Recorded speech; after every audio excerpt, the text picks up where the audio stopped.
Pronto, vocês estão vendo a tela agora? Estão, né? Estão, né?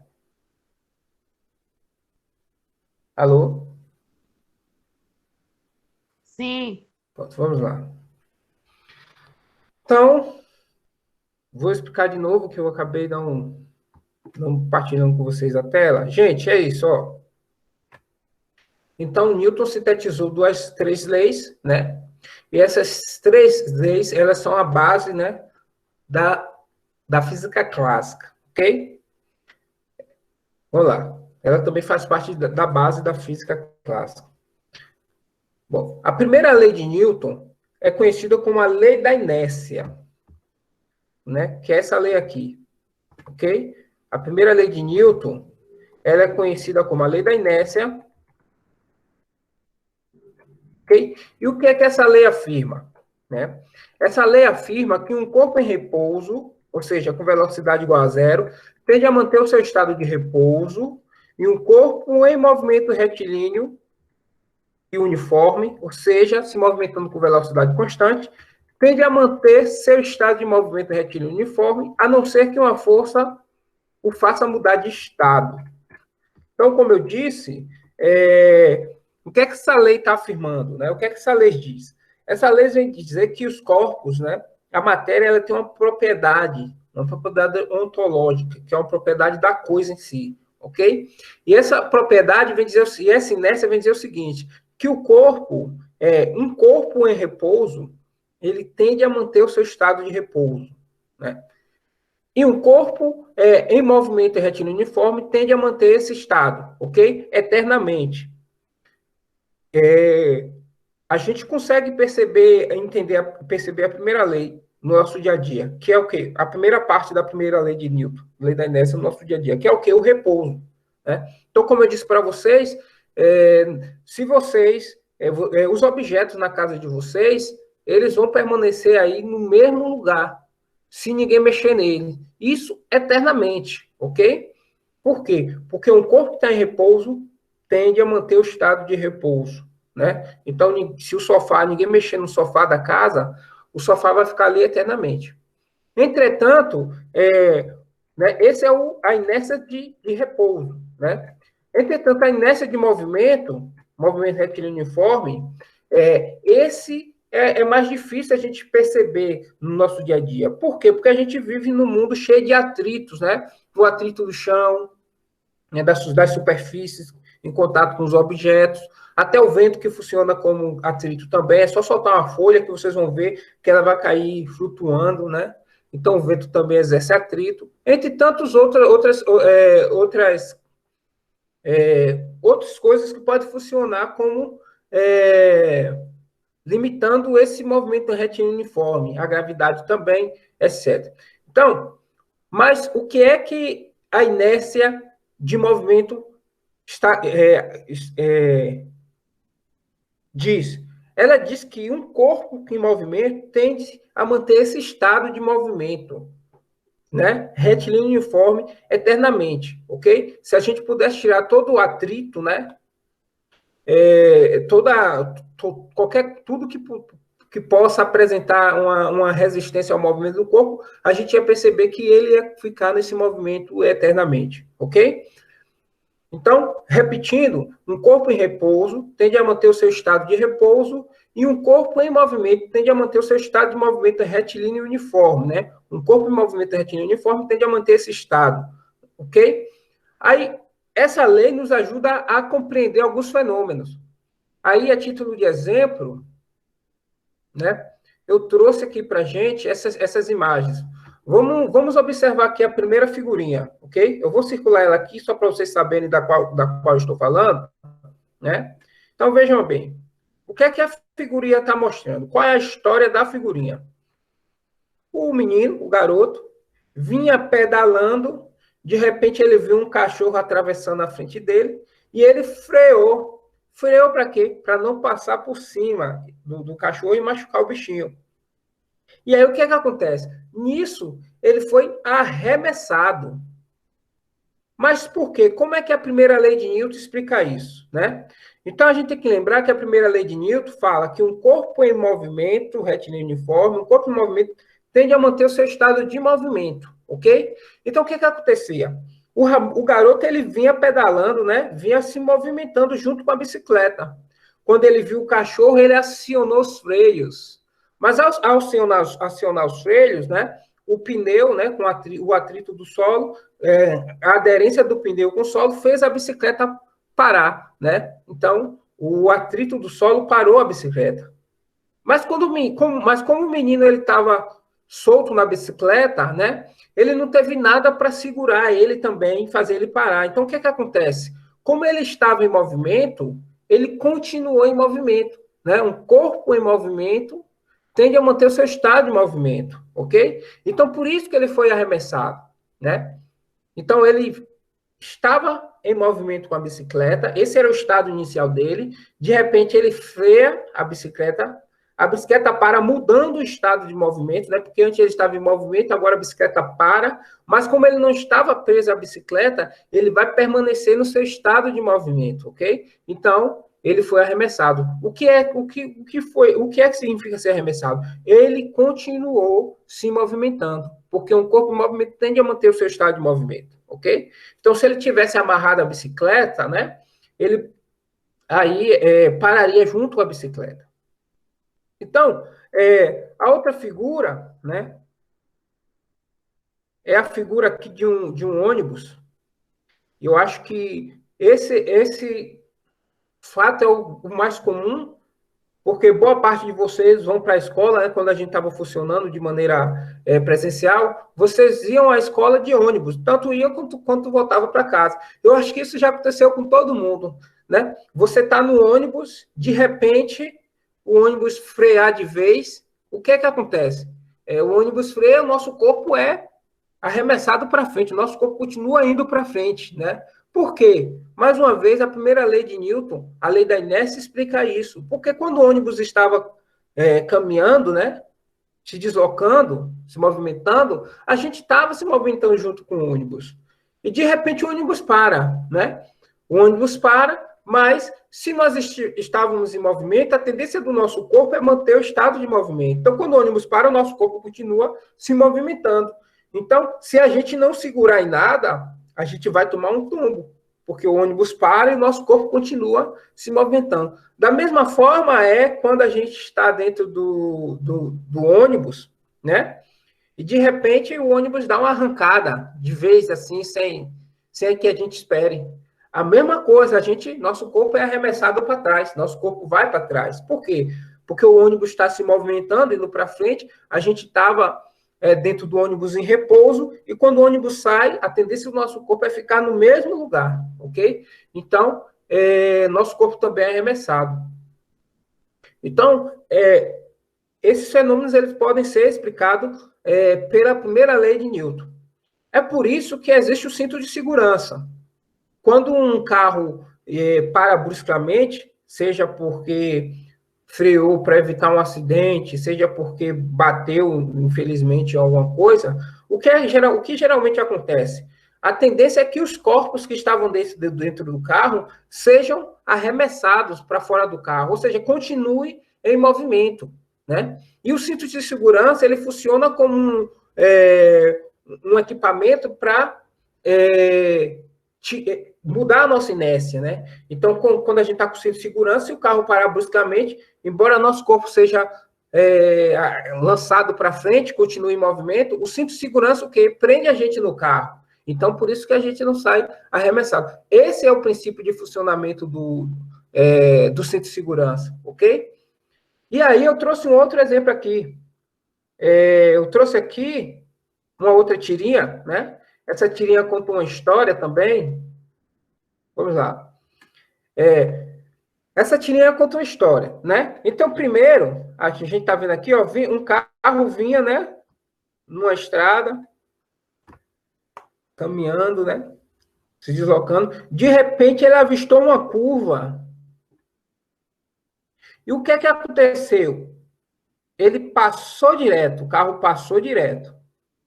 Bom, O que é que a primeira lei de Newton diz? Diz que um corpo em movimento retilíneo uniforme tende a manter esse movimento, ou seja, um movimento em linha reta. Então, o que aconteceu? O rapaz vinha dirigindo, às vezes em alta velocidade, ou até às vezes não, na velocidade da via, mas de repente ele foi surpreendido com uma curva. E aí o que acontece? O movimento natural dos corpos é se mover em linha reta. Esses movimentos curvos são movimentos forçados. Então, o que aconteceu? O que provavelmente aconteceu aqui nessa do meio? Quando ele viu a curva, ele deve ter acionado os freios, né? Mas não houve aderência do pneu com a pista, né? Porque se houvesse aderência, ele conseguiria ter força pelo atrito, a gente vai falar de força de atrito, para fazer a curva. Mas como não houve aderência, praticamente o carro deslizou, passou em linha reta, direto, né? Porque um corpo em movimento tende a manter o seu estado de movimento, né? O movimento é uniforme. Esse movimento é em linha reta. Então, os movimentos curvos são movimentos forçados, ok? Falaremos também desse tipo de movimento, né? Que aí entra a força centrípeta, entre outros conceitos que a gente vai utilizar. Então, essas escapadas também, elas são explicadas pela lei de Newton, pela primeira lei de Newton, né? É isso que essa história, essa figurinha, é a história que a figurinha aqui está contando, ok? Então, Newton disse o seguinte: ele disse que o corpo tem essa propriedade, né? Que é a inércia, a lei da inércia. Ou seja, quem está em repouso tende a manter-se em repouso, e quem está em movimento tende a manter-se em movimento. Mas ele disse mais: ele disse que essa inércia, esse estado, ele pode ser alterado, porque ele diz assim, ó, a não ser que uma força, ok, o faça mudar, a não ser que uma força o faça mudar de estado. Então, Newton ainda afirma, bom, embora o corpo tenha uma inércia, uma tendência à inércia, um corpo em repouso, ele pode ser o quê? Colocado em movimento. Da mesma forma, um corpo em movimento pode ser colocado em repouso ou até mesmo aumentado a sua velocidade. A gente pode aumentar a sua velocidade, ok? E quando a gente está fazendo isso, mudando a inércia de um corpo, a gente está imprimindo sobre ele uma força. Então, o que é uma força? Uma força vai ser qualquer coisa que tire o corpo do seu estado de inércia. Lembrando que a inércia é inércia de repouso, quando o corpo está parado, velocidade igual a zero, ou inércia de movimento, que é quando o corpo tem um movimento, uma velocidade constante, se move em linha reta, ok? Então, ele não só disse o que é que faz o corpo sair da inércia, mas ele também foi capaz de apresentar, né, de quantificar essa força, ok? Que é algo que a gente vai ver no próximo card. Então, antes de passar para o próximo card, vou perguntar, vocês entenderam a ideia aqui que está sendo discutida? Vocês conseguiram compreender isso, pegar isso? Hã? Alô? Eu tô entendendo e tô escutando, né? Não sou os outros. Pronto, vamos lá. Próximo card.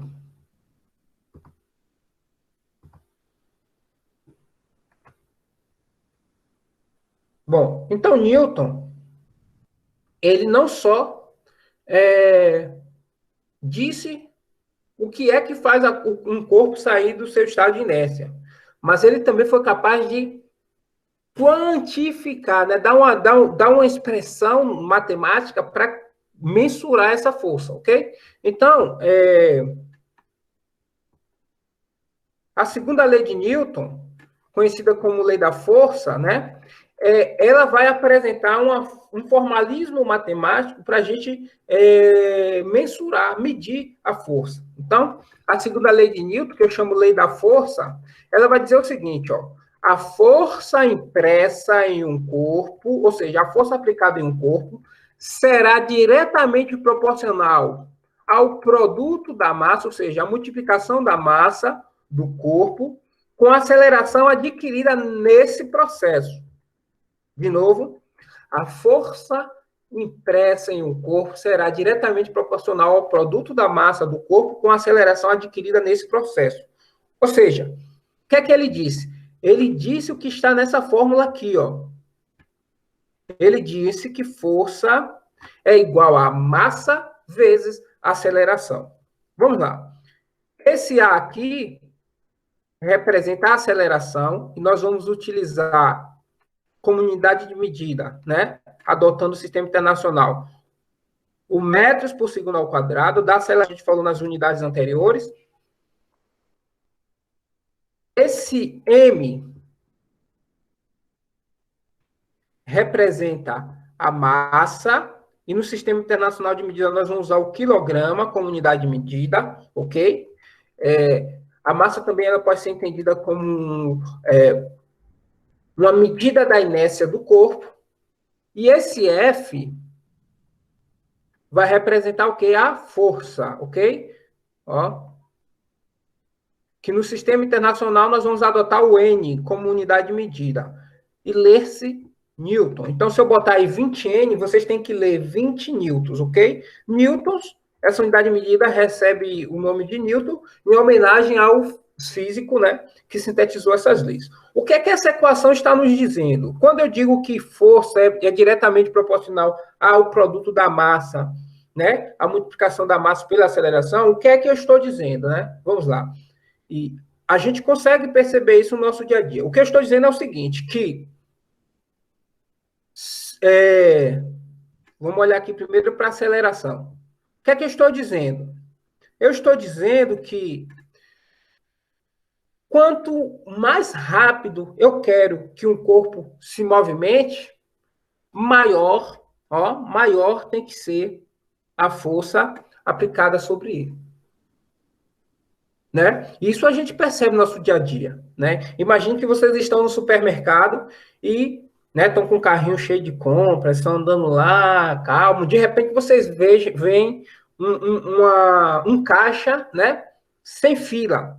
Aí vocês querem ir para a fila rápido para ninguém entrar na frente de vocês e aí vocês demorarem lá. Então o que é que vocês fazem? Vocês têm que aplicar. Se vocês querem que o carro ande mais rápido, vocês querem correr para o caixa para passar as contas de vocês, as compras, vocês vão ter que aplicar uma força maior para andar mais rápido, né? Então, a proporcionalidade vai dizer isso. Quanto mais rápido eu quero que um corpo se mova, maior tem que ser a força aplicada sobre ele. Da mesma forma, né? Olhando agora para a massa, quando eu digo que a força é diretamente proporcional à massa, o que é que eu estou afirmando? Eu estou afirmando que quanto maior a quantidade de massa do corpo, maior a força necessária para fazer ele sair da inércia. O que é que eu estou dizendo? Eu estou dizendo que é mais difícil, em termos de força, né, mover um saco de feijão de 10 quilos do que mover um saco de feijão de 1 quilo. Então, eu vou ter maior dificuldade para mover um saco de feijão de 10 quilos, né, com feijão, né, um saco de 10 quilos de feijão, do que 1 quilo de feijão. É isso que essa equação está dizendo, ok? Esse M aqui, ó, que é a massa, ele pode ser entendido, como eu já disse, como uma medida da inércia do corpo. Então, a gente pode chamar essa massa também de massa inercial. Bom, como assim? Imagine que aí, para entender isso, vamos considerar aqui. Imagine que existe uma ladeira e nessa ladeira vem descendo um caminhão desgovernado. Um caminhão.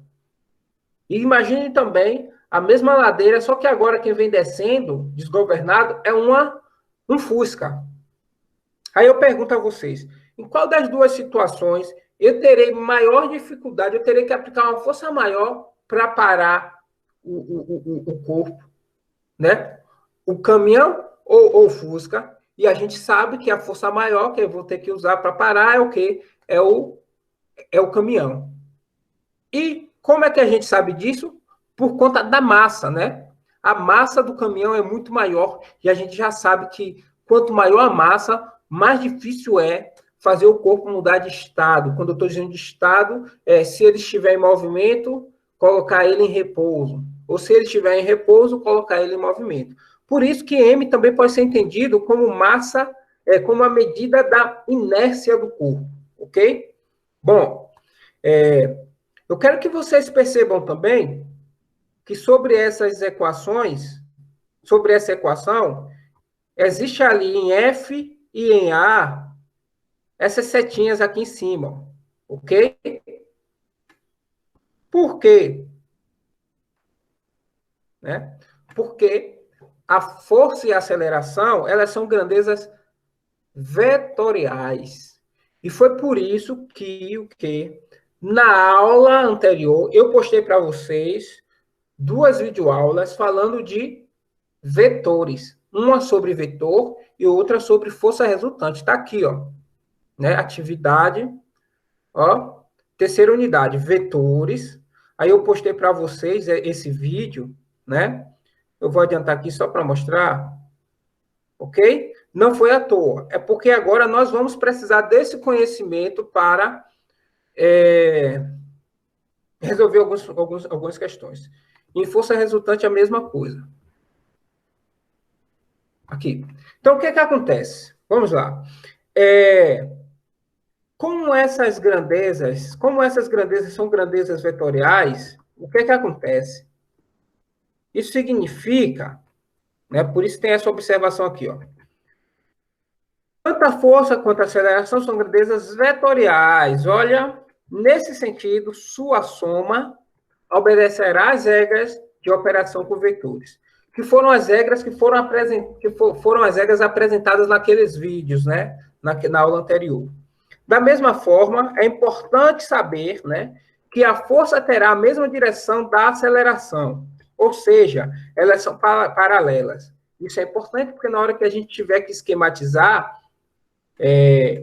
algum problema de física aqui, é importante a gente saber como colocar as setinhas que vão representar a força e a aceleração, ok?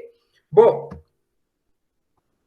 eu vou dar um zoom nessa imagem aqui, só para a gente discutir umas coisas. Então, vejam bem, gente. Essa imagem aqui, ela sintetiza o que foi discutido também. Vamos lá. Então, o que é que a imagem está dizendo? Olha aqui, ó. Dizendo que um corpo está em inércia, inicialmente. Ok? E a inércia aqui é a inércia de repouso, porque o corpo não está se movimentando. Quando o corpo está em inércia, tanto faz inércia de repouso ou de movimento, a aceleração sobre ele é igual a zero. Né? A aceleração dele é igual a zero. Mas aí o que acontece? Veio aqui um rapaz e aplicou uma força sobre o carro, esse carrinho, né, que está com a massa aí em cima. E o que foi que aconteceu? A aceleração deixou de ser igual a zero. A aceleração passou a ser maior que zero, ok? Então, o que está acontecendo aqui? Qual é a consequência de aplicar uma força sobre um corpo? A consequência de aplicar uma força sobre o corpo é imprimir sobre ele uma aceleração. Então, como é que a gente pode medir a força? A gente mede a força, como é que a gente percebe a força? Através da aceleração. Então, para eu medir uma força, basta o quê? Eu medir a aceleração de um corpo. Medir a aceleração do corpo, multiplico isso pela massa dele, e aí eu determino o valor da força impressa sobre o corpo. Ok? Então, gente, a consequência de aplicar uma força sobre um corpo é exatamente imprimir nele uma aceleração. É dar a esse corpo uma aceleração. Ok? E essa última imagem aqui, eu trouxe para... Vou dar um zoom aqui da mesma forma que eu fiz antes, para a gente aqui esquematizar isso, né? Que observem que a força a direção dela é sempre a mesma da aceleração. Então, a força e a aceleração sempre serão paralelas, ok? E, nesse caso aqui, também ilustra um outro detalhe, né? Observe que todas as setas vermelhas têm o mesmo comprimento. Essa, ok? E essa. Mas as setas, por que elas têm o mesmo comprimento? Porque significa que a força é a mesma, ok? Eu estou aplicando o mesmo valor de força nos 3 casos aí. Só que vocês observem que quanto maior a massa, ó, do corpo, menor vai ser a aceleração, representada por essa seta azul, né? Então, veja, primeiro eu tenho aqui um hatch, um carro, depois eu tenho um furgão e, por último, um caminhão, ok? Então, quanto maior a massa do corpo, né, maior a força para fazer com que ele se movimente com aceleração, né, grande também. Então, você está dizendo o seguinte, que se eu aplicar a mesma força, por exemplo, empurrando uma cadeira, eu aplicar uma força sobre uma cadeira e aplicar essa mesma força, o mesmo valor de força sobre o sofá, eu vou conseguir mover a cadeira mais rápido do que o sofá. Ok?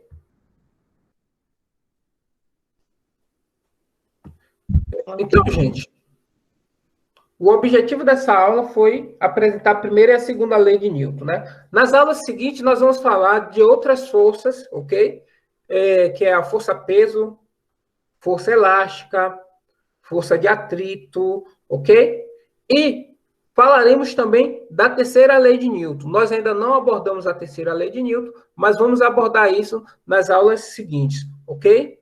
Então, o objetivo da aula de hoje foi falar da primeira e da segunda lei de Newton. Beleza? E aí, pergunto a vocês, dúvida? Ficou dúvidas? Agora é a hora de vocês apresentarem as dúvidas de vocês. Alguém ficou com dúvida? Eu não fiquei não, professor, tá tranquilo. Vou parar aqui a apresentação, então.